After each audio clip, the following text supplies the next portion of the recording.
Boa noite com Jesus. Nós damos boas-vindas a todos para mais este culto de oração. Porém, antes de nós orarmos, nós vamos tomar uma porção da palavra do Senhor, pois a nossa fé é ajudada pelo ouvir a palavra. Então, nós vamos fazer um aquecimento de fé, ouvindo uma porção dela, né? Nós vamos ler no livro de Apocalipse, no capítulo 19, começando com o versículo 6.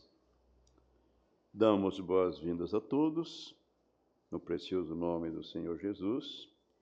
Cumprimentamos também nossos irmãos que estão conosco pela internet, desejando que Deus dê uma bênção especial a cada um.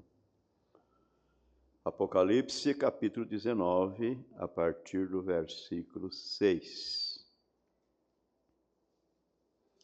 Irmão Anderson lembrou do nosso encontro na segunda semana do mês de maio próximo, não é? No dia 8, 9 e 10, que será ali na Fazenda Retiro, na saída para Goiuerê. E eu quero lembrar de nossa reunião no dia 21, próximo, ali em Pitanga, né? Com o irmão Paulo, com aqueles amados irmãos. Vamos ter ali um bom tempo de companheirismo. E eu espero que vai ser muito bom mesmo. E aqueles que pretendem ir, por favor, dê uma notinha para ele, dê um alô. Diga quantas pessoas vai, quantos ônibus, né? Para ele matar os bois lá, porque senão é muita gente, pega de surpresa e a mandioca vai ser pouca. Muito bem, então é bom, né? Dá uma ligadinha para ele, irmão Paulo, estamos indo aqui em tantos e tantos, né? Eu espero que nós vamos ter muita gente ali dia 29, dia 21. Vamos começar às 9 horas da manhã e pararemos para o almoço e quem puder continuar, vai continuar conosco até a tarde. Quem não puder, almoça e dá no pé, né? Então, vamos ler as Escrituras. E ouvi como que a voz de uma grande multidão, e como que a voz de muitas águas, e como que a voz de grandes trovões, que dizia: Aleluia! Você já parou para pensar que brado de aleluia foi aquele? João está relatando que ele ouviu a voz de uma grande multidão, como que voz de muitas águas, e como que voz de grandes trovões, que dizia: Aleluia! Pois já o Senhor Deus Todo-Poderoso reina. Amém. Regozijemo-nos e alegremo-nos e demos-lhe glória, porque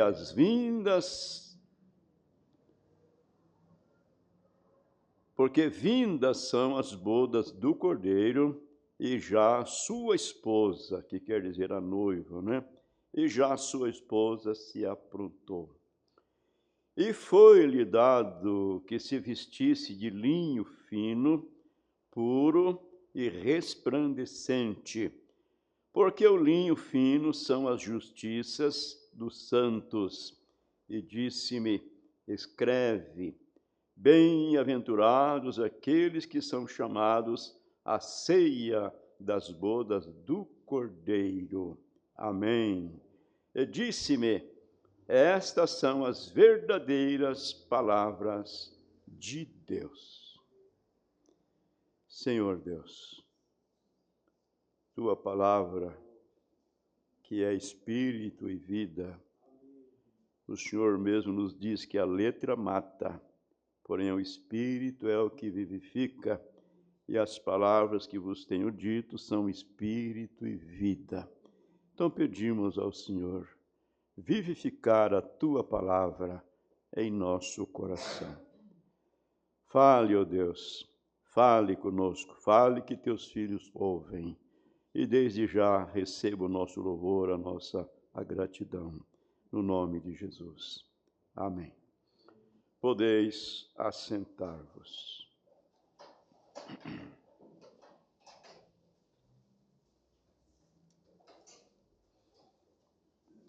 Damos boas-vindas ao jovem que está conosco, né? Que Deus possa lhe dar uma bênção especial. Nós vamos meditar um pouquinho na mensagem As Bodas do Cordeiro. Porém, antes de nós entrarmos no assunto, vamos lembrar que o profeta nos diz na mensagem que nós estamos meditando na escola, a rainha de Sabá, no parágrafo 15, ele faz uma pergunta para nós, dizendo: que dia estamos vivendo? É coisa para a gente parar, pensar, analisar e estarmos conscientizados. Que dia estamos vivendo? Que hora nós confrontamos? Ele diz, é o fim dos tempos. Que hora nós estamos confrontando? Ele diz, é o fim dos tempos. E nós sabemos que, segundo a Escritura, não haverá uma outra era depois desta. Essa é a última. E ela terminará com a volta de nosso Senhor Jesus Cristo, para tirar daqui da terra um povo escolhido, não é isso? E então o restante do mundo passará pela grande tribulação. Porque haverá um arrebatamento, haverá uma tribulação de 3 anos e 6 meses, e depois, então, de 1260 dias, será introduzido o milênio. Voltaremos para a terra com Jesus para passarmos aqui uma lua de mel, né? De 1000 anos. E no final dos 1000 anos, então, haverá a ressurreição geral, a guerra de Gog e Magog, uma das duas lá, e haverá o julgamento final. Então, amados, vamos lembrar que não vale a pena ser virgens. O profeta diz que aquelas virgens, ou melhor, 5 daquelas 10 virgens de São Mateus 25, 5 delas eram prudentes, e as outras 5 eram nécias. Porém, todas elas eram virgens. O profeta diz que eram santificadas, pessoas de boa qualidade e tudo mais, e, portanto, elas não estarão perdidas, mas elas não farão parte do arrebatamento. Elas estarão aqui no período da grande tribulação e terão que selar seu testemunho com suas próprias vidas. Então, passamos pelas eras da igreja, chegamos à era de Laodiceia, que é a última era, e o profeta disse que a igreja se esfriaria, se denominaria, e as organizações tomariam isso e a devoraria, mas que haveria um remanescente santificado, esperando a volta de Jesus em algum lugar, e Jesus os tomaria e os levariam para a glória. Amém. Então, amados, nesta mensagem, a ceia das bodas do Cordeiro, o profeta disse, sabemos que haverá uma noiva.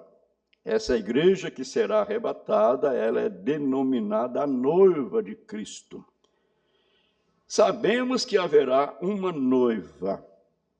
Aí eu pergunto, você crê nisto? de todo o seu coração? Você crê que você faz parte desse povo? Amém. Amém. Porque Deus tem nos dado o material para nos aprontarmos. E esse material para nos aprontarmos é sua palavra. É a mensagem da hora. É a mensagem de Deus nos tirando do comodismo religioso. Porque, na verdade, as igrejas estão acomodadas, né? São religiosos, sim, são bem intencionados, porém, eles não estão certos com a palavra. Então, sabemos que haverá uma noiva e haverá uma ceia servida nos céus. Amém. E o irmão Branham, o profeta desta era, estava tão certo com essa expressão que ele disse: isso é tão certo como Deus o é. Haverá uma noiva, haverá uma ceia no céu, e isto é tão certo como Deus o é, porque é sua palavra. Amém. Passarão os céus e a terra, mas minhas palavras não hão de passar, nos disse o Senhor Jesus. Então, amados, e sabemos que aqueles que formarão a igreja serão ou será sua noiva. Aqueles que formarão aquela noiva serão sua igreja. E eles aparecerão diante dele, esse dele com letra maiúscula, diante de Jesus, sem mancha ou ruga, pois ela será redimida, será lavada através do próprio sangue dele. Amém. Que é um sangue perfeito, portanto, é uma redenção perfeita. Amém. Ela aparecerá diante dele sem mancha ou ruga. E eles têm o material na terra agora para se prepararem. Se você notar, a Bíblia diz, e ela se aprontou. Amém. Estejamos prontos, estejamos preparados, porque não sabemos o dia e nem uma hora, e nem a hora, melhor dizendo. Portanto, será, como a Bíblia mostra, no abrir e fechar de olhos. Mas aí o irmão Branham ele formula o dizer de alguém. Ele diz, mas muitos dizem. Isso aqui serve para todos nós. Muitos dizem, se o Senhor tirar de mim esse espírito maligno, de beber, de jogar, de fumar, de mentir, de roubar, se Ele tirar de mim esse espírito maligno, eu o servirei. É claro que nós não temos nenhum espírito maligno. Nós temos algumas coisinhas que temos como a tradição antiga que nos acompanha. E nós precisamos nos libertar disto. Aqueles velhos costumes, não é? Que faz de nós aí um cristão vivendo um pouco alheio da palavra. Então diz, se o Senhor tirar de mim esse espírito maligno, de jogo, de mentira, de roubo, eu servirei. Mas o profeta diz, mas isso é com você. Isso é com você. Isso é com cada indivíduo. É coisa que você e eu, coisa que nós mesmos temos que fazer. Deus deu a promessa e Ele cumpre as suas promessas. Porém, tem algo que nós precisamos fazer. Eu gosto de citar coisas mais simples para a gente poder entender. Quando Lázaro morreu e Jesus chegou na aldeia, então as irmãs de Lázaro foram ao encontro de Jesus e disseram, Senhor, se tu estivesse aqui, o nosso irmão não teria morrido. Mas Jesus disse, olha, Lázaro vai ressuscitar. Eu sei, Senhor, mas na ressurreição do último dia. Aonde vocês o colocaram? Aonde vocês o puseram? Senhor, não adianta, já cheira mal. Olha, se vai ressuscitar no último dia, não pode ressuscitar com 4 dias. Veja onde está a fé humana. Não é isso? Então, quando Jesus chegou junto ao túmulo de Lázaro, ele mandou elas tirar a pedra. Tirem a pedra. Olha, se Jesus vai ressuscitar um defunto, já de 4 dias, já cheirando mal, já apodrecendo, seus narizes, por certo, já havia caído, ele podia soprar e aquelas pedras ou aquela pedra desapareceria, não é verdade? Mas mandou elas tirar a pedra. Então, a gente cria aquela imagem, não é? Aí eu vejo as 2 irmãs, quem sabe com alavanca ou alguma coisa, lutando para tirar a pedra. Quando tiraram a pedra, Jesus chamou e o defunto ressuscitou. Amém. Tirar a pedra era algo que elas deveriam fazer. Muitas coisinhas aí que nós devemos fazer. E não são as grandes coisas que nós fazemos que conta, mas às vezes são as mínimas que nós omitimos, que nós deixamos de lado. Então vamos orar e vigiar essa parte. Então o irmão Branham disse: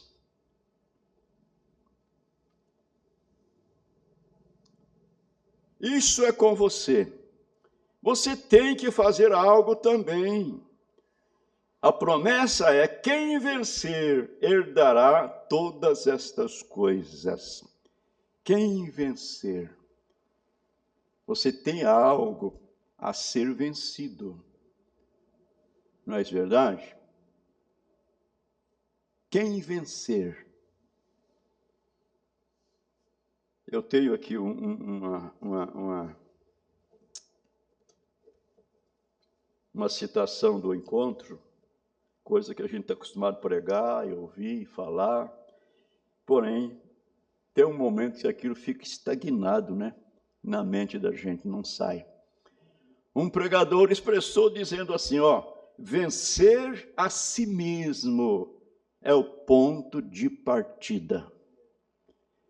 Vencer a si mesmo, individualmente, é o ponto de partida. Nós precisamos vencer a nós mesmos. Estamos de posse da promessa, mas temos que lutar se queremos vencer. Na mensagem Como Poderei Vencer, no parágrafo 72, irmão Branham diz: a coisa que você tem que vencer é você mesmo. São suas coisas, suas ideias, suas coisas. Vença isso. Me lembro que em perguntas e respostas, alguém formulou uma pergunta para o irmão Branham, dizendo: irmão Branham, o que eu tenho que fazer para me render totalmente a Cristo? E a resposta dele, sabe qual foi? E se você é uma mulher, você era uma jovem,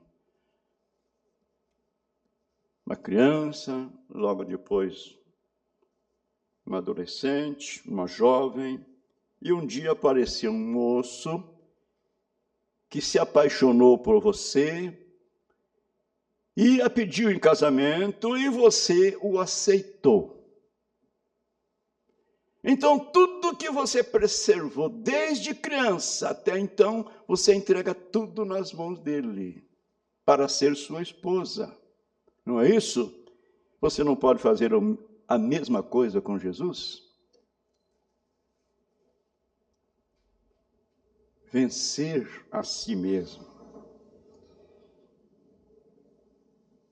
Que Deus nos ajude a fazermos a nossa parte. Quem vencer? E você tem poder para fazê-lo, mas você deve estar disposto a se render. Estamos nós dispostos? Está você disposto, disposta a se render a Ele totalmente?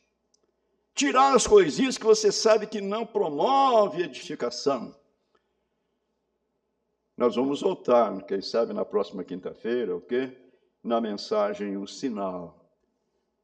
onde o profeta nos orienta dizendo que nós temos que aplicar o sinal. Lá no Egito, o sinal era o sangue aplicado nas vergas, nas portas das casas. Porém, aquele sinal era o sangue que eles aplicavam ali. E agora o sinal é o Espírito Santo, é a vida que estava no sangue de Jesus, que voltou para estar em nós, que é o Espírito Santo. Esse sinal tem que ser aplicado. Então, ele diz assim, olha, se você vai aplicar o sinal, tire as estampas imorais. Aí você pensa nas revistas, nos jornais, e etc, e etc. Tire todas as vestimentas indecentes, as saias curtas, os baralhos, os jogos. Dê um pontapé em tudo isso e diga, estou aplicando o sinal nesta casa. Amém. Está você disposto? Estamos nós dispostos? Não, mas olha, o profeta pregou isso para aquele tempo, nós estamos vivendo num outro tempo, é um tempo mais moderno, é um tempo mais maleável. Deus não se modernizou. Esse é o espírito laodiceano. E a Bíblia diz, oxalá foras quente ou frio, mas porque és morno, vomitar-te-ei da minha boca.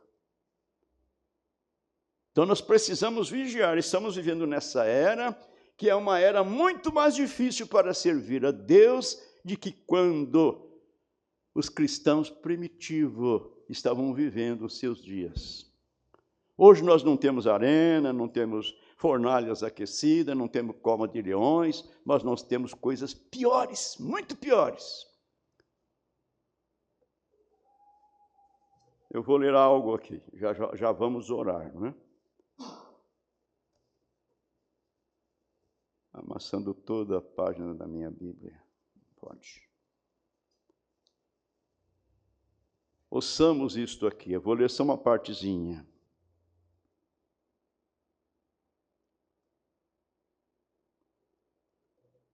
Hebreus capítulo 11. Está escrito assim, os quais pela fé venceram reinos, praticaram a justiça pela fé. Alcançaram promessas, fecharam as bocas dos leões, apagaram a força do fogo, escaparam do fio da espada, da fraqueza tiraram forças, na batalha se esforçaram, puseram em fugida os exércitos dos estranhos. As mulheres receberam pela ressurreição os seus mortos. Uns foram torturados, não aceitando o seu livramento, para alcançarem uma melhor ressurreição. E outros experimentaram escárnios, açoites e até cadeias e prisões. Foram apedrejados, serrados, tentados, mortos a fio da espada.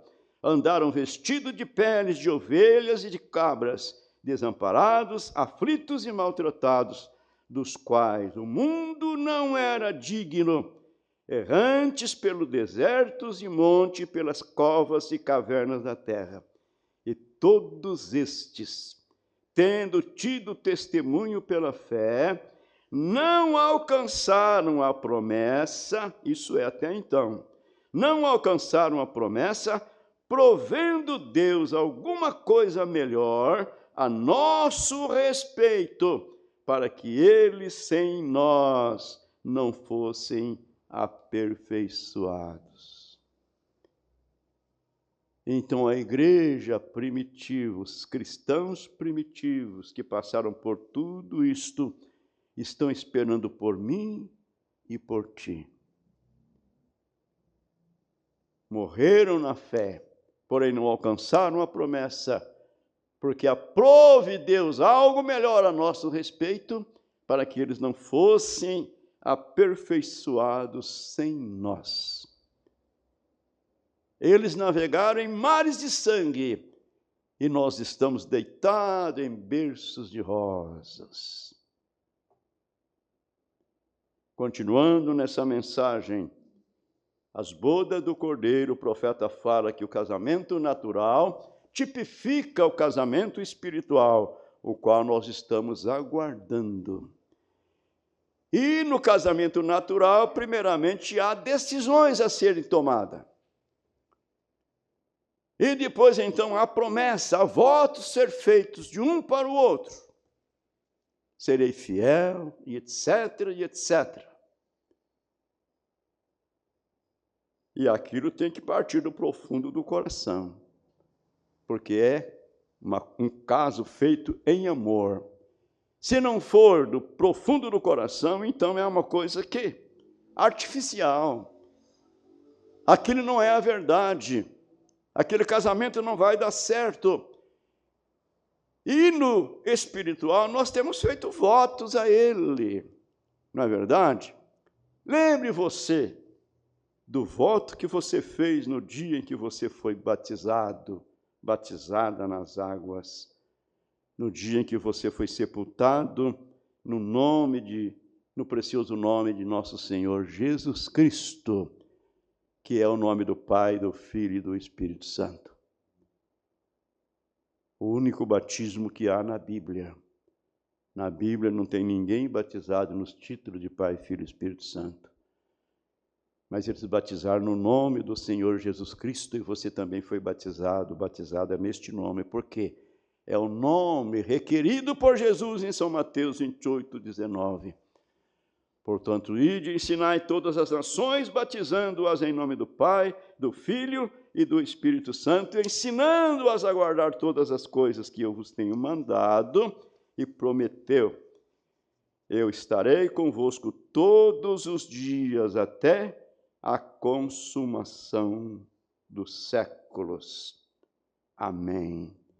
E eles saíram, ensinaram, pregando a palavra, e batizaram as pessoas no nome de nosso Senhor Jesus Cristo, que é o nome do Pai, do Filho e do Espírito Santo. Então nós fizemos promessa em sermos fiéis a Ele, não é isso? E quantas promessas mais? No próximo culto, quem sabe, vamos continuar um pouquinho mais. Vamos pedir a Deus: Senhor, ajude-nos a fazermos a nossa parte. Lembre que sempre estamos repetindo aqui que a tendência nossa, a tendência do ser humano, é se acostumar com tudo. Se acostuma. E quando se acostuma, então se acomoda, não é?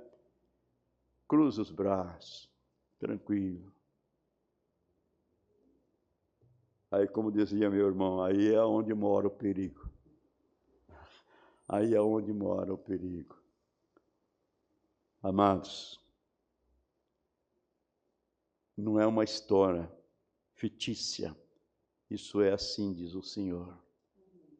E você está de posse disto. Nós estamos de posse disto. Essas coisas que permanecem escondidas dos olhos dos sábios e entendidos têm sido revelado a você. Isso mostra, isso prova que Deus te ama. Deus tem um propósito em fazer isso, em revelar para você o Pai no Filho, o Filho no Pai, o nome do Pai, do Filho e do Espírito Santo. O mundo religioso está lendo a mesma Bíblia que nós lemos. Mas eles não têm alcançado esse privilégio que você tem alcançado. Vamos orar. Vamos dobrar nossos joelhos, vamos falar com Deus. Orar é falar com Deus. Peça a Ele é um bom Pai. E a maneira da criança receber o que precisa é chorando. É a maneira que Deus tem determinado.